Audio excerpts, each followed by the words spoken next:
Hey everybody, Ed here with the Digital Digest, and today I wanted to share a quick update on my experience with the Sony FDR-AX33. This is, of course, Sony's latest addition to their camcorder lineup, more significantly, their latest 4K camcorder, really directed at the masses, delivering 4K at $1,000 or slightly under if you want to play that game, $999.99, and doing so in a fashion that I think is far more attractive to consumers in general, especially those who don't already own a 4K monitor or TV to enjoy the full quality they can get from this camera. And it offers some benefits that aren't found on the AX100 that I'm filming on right now. Now, if you've watched my unboxing, you already know most of those benefits, but for those of you who haven't seen it, of course, I will refresh you. So for $1,000, you're getting a camcorder that is 30% smaller, significantly lighter, but definitely more dense than the AX100 because of the size of this unit. It records 4K at 100 megabits per second in XAVCS, Sony's own codec, which the quality is stunning, no question about it. You also have the ability to take 20 megapixel stills, to be exact 20.6. Keep in mind the sensor inside this camera is not the same 1-inch sensor found in the AX100. So those of you running out and thinking it's a bargain because you're getting basically every advantage other than the neutral density filters and some extra manual control that the AX100 has to offer, do not be mistaken on that. You are not getting the same 1-inch sensor. It is a smaller sensor. Sony still claims to be using a direct pixel readout, and I really hope they are because that is the best route to getting ultimately the best video quality one can in this business. Now at $1,000, that smaller sensor is paired with a great OLED-based electronic viewfinder. If you open it up, it activates the camera. You can see it has turned it on right now. And then really one of the best features of this camcorder you're looking at right now, which is the balanced optical steady shot. Only 10 times of optical zoom. Yes, I wish there was more, but keep in mind because this is a 4K camcorder, you do have quite a bit of reach in the digital realm, especially if you're accustomed to shooting things in 1080p. So that's a huge advantage of 4K. Yes, you could think of it just as cropping, but in reality, since there's far more information, especially now with that 100 megabit data rate, as opposed to the 60 peak on the AX100 I'm filming now, which will also receive an update, and it should, in theory, deliver better quality, since it's still significantly more expensive. It's down to about, I think, $1,700 retail now, but because of that 1-inch sensor, significantly more quality with that 100 megabit rate than what you'll get here. But that balanced optical steady shot is key because without it, stabilization on the AX100 I'm filming now on is relatively not a nightmare. It's pretty good. My samples are predominantly handheld. If you go and take a look back last year when I first got and unboxed and reviewed the AX100, stabilization wasn't terrible, but it was nowhere near what we had come to expect at least as Sony customers since they introduced BOSS, again, balanced optical steady shot, back at CES. I believe it was 2012 or 2013. I can't remember right now. But once it made its introduction, there really was no going back for camcorder users. In fact, no one matched it. I mean, the idea of the actual lens assembly adjusting itself to your movement was a completely new and revolutionary concept and clearly very effective. In fact, many pros took on the top-of-the-line Sony models despite their smaller sensor size in order to have that handheld shooting capability that still delivered something that looked like it was stabilized by a rig. Something, again, that would be required with what I'm filming on right now. Carl Zeiss glass, 29 to roughly 300 millimeters in terms of optical range, a 3-inch display right there, touchscreen, the same tech that Sony's been using now pretty much forever. It is a resistive display, at least in terms of the way it behaves. In terms of buttons that you have here, not as feature-rich as the AX100, and that's simply, again, because Sony is trying to appeal to a different market. So you've got your SDXC slot right here. Keep in mind that because it has that 100 megabit rate peak in 4K, you will need a high-speed, that's a Class 10 UHS-3 SDXC card. I recently shared a Pixtor SanDisk card. That is a perfect example of what you'll need with a camcorder like this. I'm not saying you won't be able to find less expensive, I was going to say third party, but I meant less exposed name brands that like PNY. They're out there and you can save some money, no question about it. Just make sure you're getting a card with that class rating. Night Shot still here and at $1,000. I wouldn't expect anything else, even though Sony flip-flopped over the years with taking it away, bringing it back. Your power button, quick access to your HDMI out.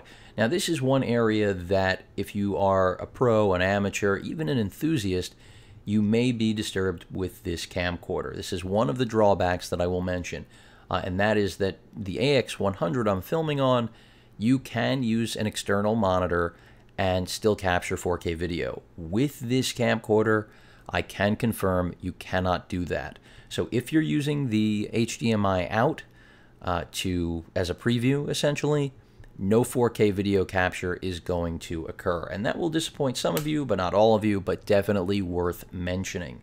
You can see the Dolby Digital Creator logo there, licensing as usual, just like with Zeiss, a partner, simulated 5.1 sound. I've been doing most of my samples in stereo because to me the 5.1 simulation is a nice touch, but far from necessary. So this is really all about the balanced optical steady shot. Low light performance, not quite as good as what you get with the AX100. For those of you that are wondering, I will be doing a comparison of the two, so don't worry, you'll get the full-fledged review of really what to expect between the two experiences. This does also incorporate the hot shoe, much like basically every other Sony camera these days, the multi-interface.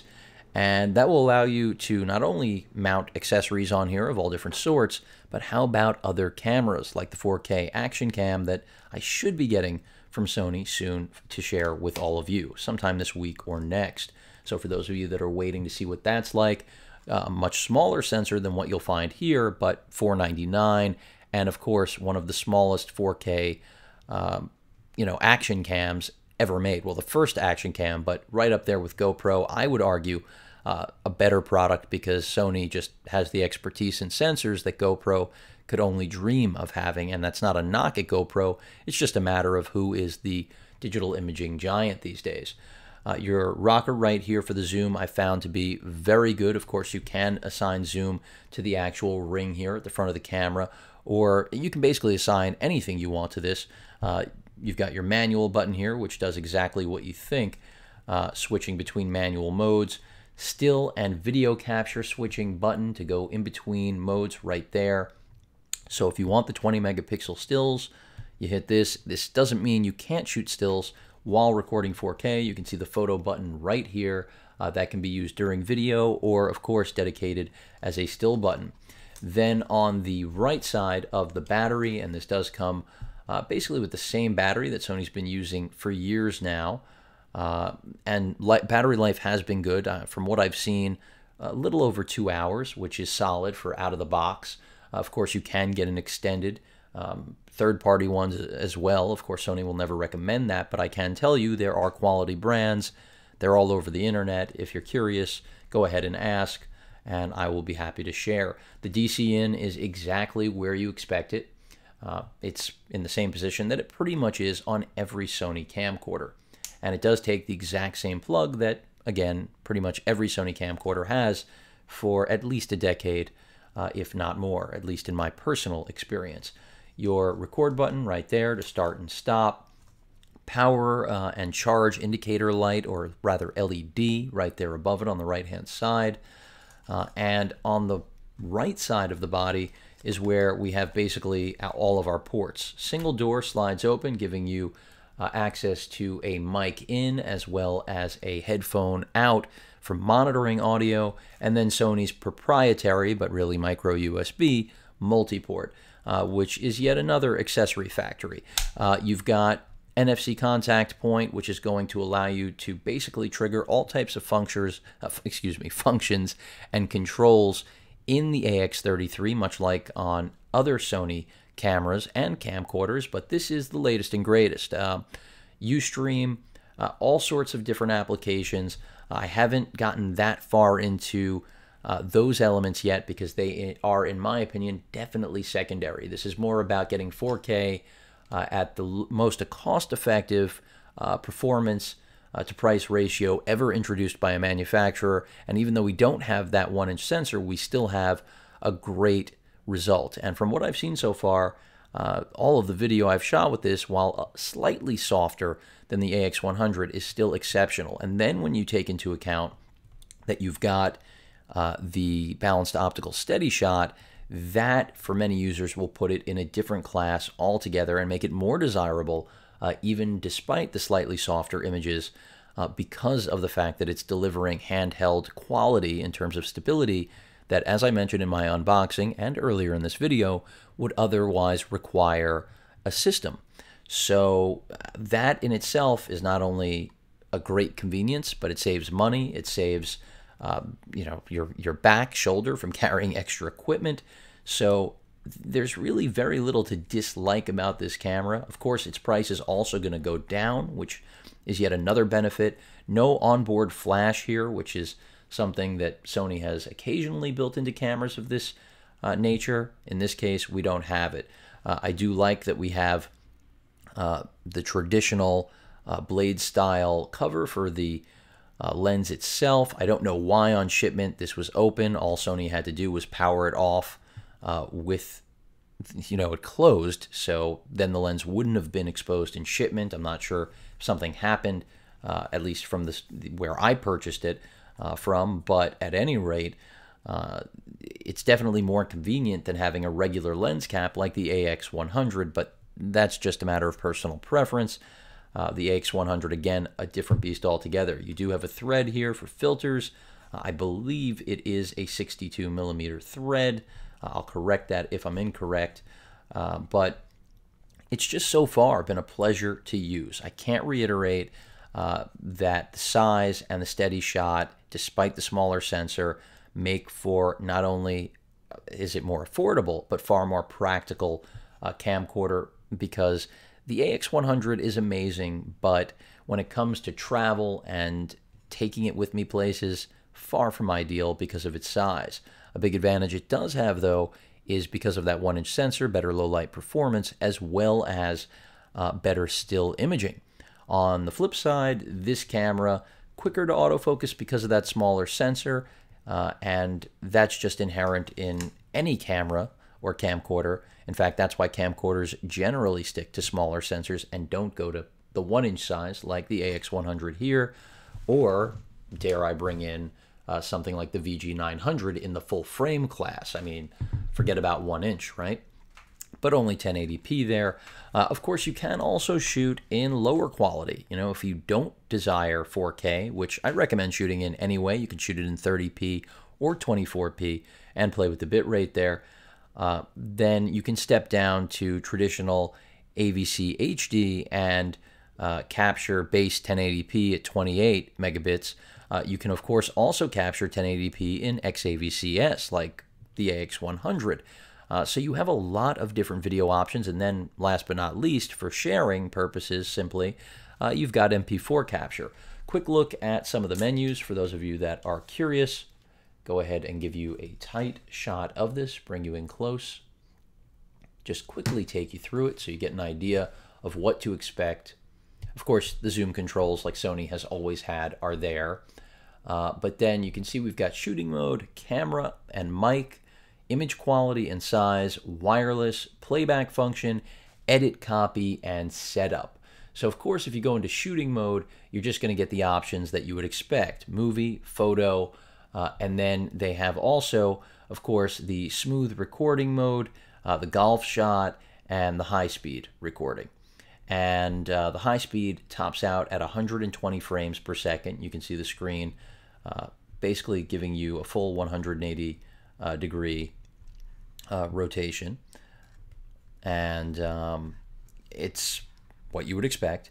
The display is it's smaller than the 3.5-inch on the AX100, another defining characteristic of the smaller footprint that this carries. As I mentioned, in the photo mode, if I jump into that and we take a look at image quality and size, you'll see right there 10 megapixels is where it's set right now. You can take it up to 20.6. That's in a 16:9 aspect ratio. Remember, this is a video camera first and foremost. You can switch over to 4:3. You will get different size pictures as a result. Let me go ahead and back out. Not really much else to show here, as you may have noticed. If we go ahead and switch our shooting mode, which can also be done with the button at the top, as I mentioned, which is definitely easier. Within the video realm, you can see I'm set to 4K already. If I go ahead and hit the image quality and size, you can see we're at 100 megabits per second. And we are shooting, or at least I have been shooting, in the 30p mode. Dual video record, a feature that existed on the AX100, also found here, a welcomed feature. Your file format right there, you can see you've got your options between the 4K XAVC-S, as I mentioned, traditional 1080p HD XAVC-S, and then last but not least, what Sony had leaned on for many, many years. If I go ahead and take you down through the menu, drop down, or I thought I could, but let's go ahead and just focus. I'll take you back, actually. I'm forgetting that I wasn't in the setup. That's what I meant to show you. But let's take a look at the camera and mic settings. This is where essentially everything that you would want to play with manually exists, or I should say lives. So you've got your white balance, your spot meter, focus, preference, spot focus, the exposure, focus, iris, shutter speed. You can see I have everything pretty much set to auto. And the reason I've left it that way is because when I review something like this, I want the regular consumer to know exactly what they're getting right out of the box without any learning curve. Of course, that's not the best way to do things, but that's often the way the majority of users operate, especially in the market that Sony's targeting with this 4K camcorder. So you get everything that you would expect. Again, no filters on here. Would I have loved to have seen ND filters? Sure, but consider 30% smaller and that balanced optical steady shot that I will not let go away, because it really is the difference. I mean, 1080p was fragile enough on movement. Take into account that now you've got 4K, UHD really requires better stabilization. So this was something I wish we had seen in the first gen, and that's why I welcome it wholeheartedly here in the second gen, which is even less expensive, even at the expense of a smaller sensor, in my opinion. It's a compromise worth making, in other words. Steady shot, active. I've been using standard a lot, and it's done incredibly well. I'm going to put up some more samples using active because, of course, active is the most aggressive use of BOSS. However, it does also take a toll on image quality. Like any form of image stabilization, you know, the less you use, the higher quality output you're going to get. So if you're on a tripod, turn all of this off. But if you're walking around handheld, that's where active is just an untouchable feature. From no other manufacturer offers anything like it. Forget with a 4K body. Even Panasonic's 4K $1,000 camcorder that's around the corner, not too far away, which will be direct competition to this, no balanced optical steady shot there. You're not going to have this Sony patented real solution, I have to say, to making sure that your shots actually look like they were living on a mount rather than your palm. And that's critical for everyday users and professionals and amateurs alike. Digital zoom, you can turn that on, take it all the way up to 120x. I mentioned you've got 4K of resolution here. If you want to grab still images straight from your video, 8 megapixel captures, easy as pie, and they are great looking. Are they as good as the AX100? Again, no, because that is where the 1-inch sensor reminds you that it's just superior for still imaging and even video in many ways, but also, as I mentioned, not so much in others, like the quickness to focus. I mean, Sony did try to patch that in firmware updates. Hopefully the next update will address it even further. Control of your manual ring, the night shot light, face detection. These are all fairly simple, straightforward features that any Sony customer is going to recognize. Smile sensitivity. Jump back here a second. You can see flash level not available here. You need to mount one. Voice canceling, so that the user of the actual, or I should say the videographer recording, is essentially canceled out. Nice feature to have built in. Haven't thoroughly tested it to tell you that it actually works, but generally Sony doesn't throw those type of things on there unless they at least commit to doing something. So I believe it will likely be beneficial to those of you that want to make sure the focus is on your subject with regard to your audio rather than yourself, which is always a critical thing, at least in my experience when shooting video. Now that also I've got a camcorder that really I could travel with, which is another key thing. Anyone who's watched my reviews knows that the best cameras and camcorders are the ones you can take with you. This helps in every way, and cost doesn't hurt either. The built-in zoom mic, not a new feature. It'll try to, again, zoom in with your zoom to pick up the audio, essentially, of your subject. Auto wind noise reduction I did leave on because I was mostly shooting outside in horrible weather here in the New York area, and wind has come along with all the snow and freezing temperature. Your audio recording levels expected to be available. You do have access. And then essentially here you've got your focus magnifier, your grid line, all of those things that, as I hit the wrong thing, you would want to have on a camcorder of this price point, and again, quality, no matter what codec or resolution you plan on shooting in. And you do have quick access to things. You can see indicators on here. None of this is new. A single touch essentially brings it up, as you saw, double touch after the first menu, after it clears itself. And then you can see that, intelligent auto is off. If you touch that, you can bring it on. And that essentially just throws you into the intelligent auto mode, where the camera makes decisions rather than you manually adjusting all different forms of settings to affect your output, or rather capture quality associated with lighting and what the look you're trying to achieve, focus, etc. So that's pretty much a quick update, even though it's over 20 minutes, of what this camera has to offer.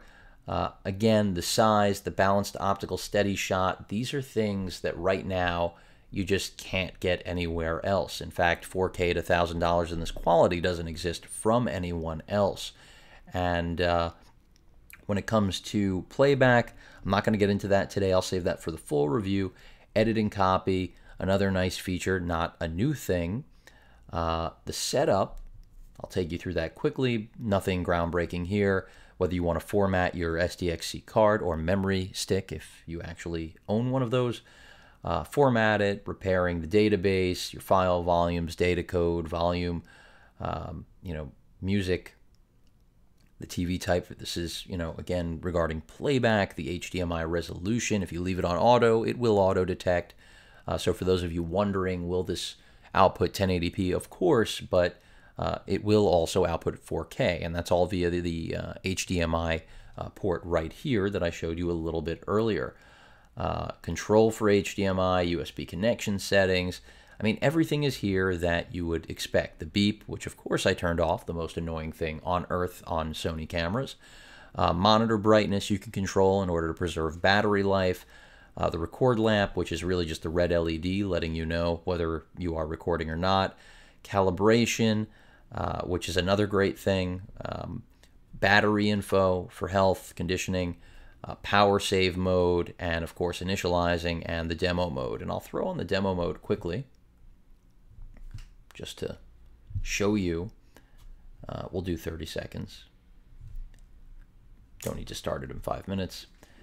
And this will just give a quick little highlight reel of really what this camcorder is capable of beyond everything that I've shared with all of you thus far. So of course that great 4K resolution, even with that smaller sensor. Your data rates, 150 is the peak for 1080p. Of course that Zeiss wide angle lens that I mentioned before, 29.8 to roughly 300, I think it's 298. The balanced optical steady shot, which is best in class. The ability to customize the manual ring. Of course, output to your television of choice, 4K or 1080p over HDMI. And It's so critical that you can pull those 8 megapixel stills. It means you will never miss a moment. The ability to mount another camera, as I mentioned, and control up to 5 simultaneous cameras. So really, this is an attempt at giving the consumer a production-like capability never seen before with a, again, consumer-grade camcorder. So really impressive. For $1,000, some will think it's expensive inherently, but those are not video enthusiasts. These are not people that need a video camera. They'll say, I can shoot video with my still camera. Well, there aren't too many that can shoot 4K, and even those have limitations. So if you require having basically unlimited record time and have the battery and SD cards to do so, that's your first and foremost reason for needing a camcorder, like myself. How could I shoot these videos really on a DSLR or a Sony mirrorless camera? I wouldn't want to have to worry about the limitations associated with overheating. Another thing I haven't encountered here, even with doing long shoots, for those of you wondering. Something that I have actually experienced with the much larger AX100, go figure. And then the wireless capability, if it is anything like the Still Play Memories experience, there is a tremendous amount of potential for what Sony can do. They already have video grading apps available. Yes, they come at a cost. Some are free, but so much potential now with a camera like this, a camcorder, that is far more accessible at its price point, far more portable, and at the end of the day, right now, clearly unmatched by anyone in the industry. So often Sony is not the first to market. Happily, I can say in the DI world, they still continue to be first, even when it comes to camcorders for the most part. And don't take any credit away from Panasonic. They were the first ones to introduce 4K video at under $1,000. I covered both cameras. They're both fantastic, but neither are true video cameras like this, and neither have that optical stabilization that this incorporates, which again is really the difference between having 4K footage you'll want to watch and 4K footage that if you don't shoot on a tripod, you'll want to throw away. Last but not least, I did not mention the USB port right here. This gives you access quickly to essentially what's on SD card if you want to transfer that way, as well as when you have to do a firmware update, things of that nature. This is something Sony's had for a long time, nothing new. They integrated it initially when they were putting large flash storage on board because they knew you needed an easy way to dump video off the camera without having to actually carry a cable around with you, which of course was intelligent design. In this case, no onboard storage, so you won't be using this for exactly the same feature, but still good to have the USB right there. Other than that, I've pretty much covered everything. Great OLED viewfinder, solid video quality, again, a little bit softer, both with regard to video and still, but quicker to focus, better optical stabilization, and a $1,000 price point that sets the AX33 apart from everything else before it, including the FDR-AX100 that I'm filming on right now. So keep your eyes peeled for the comparison. That'll be coming up shortly, even though I gave a mild preview here discussing all of the features. This is really a great video camera, whether you're looking at it for the family or, again, amateur or even, I would say, professional use because of the stabilization capability. You can literally walk and shoot with this, and people will not know that you were walking. That is how good Boss, that balanced optical steady shot, truly is. Any questions or comments, please feel free to post them. And of course, as usual, please feel free to subscribe. Later.